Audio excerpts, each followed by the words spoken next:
দ্বিতীয় দিনের মতো হজ পালন শেষে দেশে ফিরতে শুরু করেছে হাজিরা।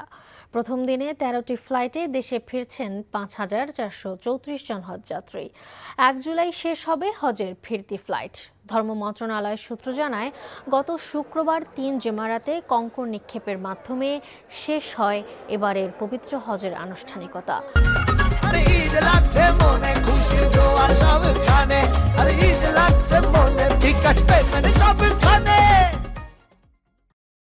হজ পালন শেষে সৌদির স্থানীয় সময় রাত ১২টা ১০ মিনিটে জেদ্দার কিং আব্দুল আজিজ আন্তর্জাতিক বিমানবন্দর থেকে উড়াল দেয় প্রথম ফিরতি ফ্লাইট।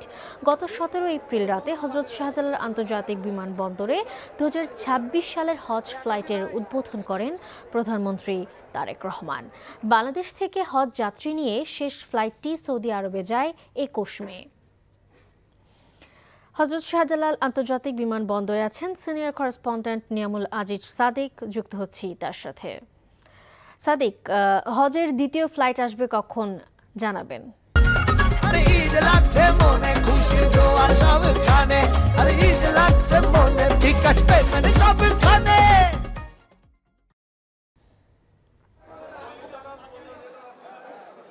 মালিয়া, আপনি জানেন যে গতকালকে যে ফিরতি ফ্লাইট সেটি শুরু হয়েছে। গতকাল ১১টা থেকে যে ফ্লাইটগুলো শুরু হয়েছে, প্রায় ১৫টি ফ্লাইট গতকালকে বাংলাদেশে এসে পৌঁছেছে। এর ভিতরে বিভিন্ন গোষ্ঠীর বিভিন্ন সংস্থা রয়েছে। এর ভিতরে আমরা জানি যে বাংলাদেশ বিমান, সৌদি এয়ারলাইন্স এবং ফ্লাইনাস, তাদের বিভিন্ন যে ফ্লাইট সেটি বাংলাদেশে এসে পৌঁছেছে। সেখানে ৫,০০০-এর বেশি যে হাজিরা তারা এখানে এসে পৌঁছেছেন। তারা সন্তুষ্ট জানিয়েছেন যে পুরো ব্যবস্থাপনা মোটামুটি সন্তোষজনক ছিল। আপনাকে জানিয়ে রাখি যে এবার বাংলাদেশের থেকে ৭৮,৫০০ জন হাজি হজ করতে গিয়েছেন, যেটি এর আগের বছরগুলোর তুলনায় একটু কিছুটা হলেও বেড়েছে।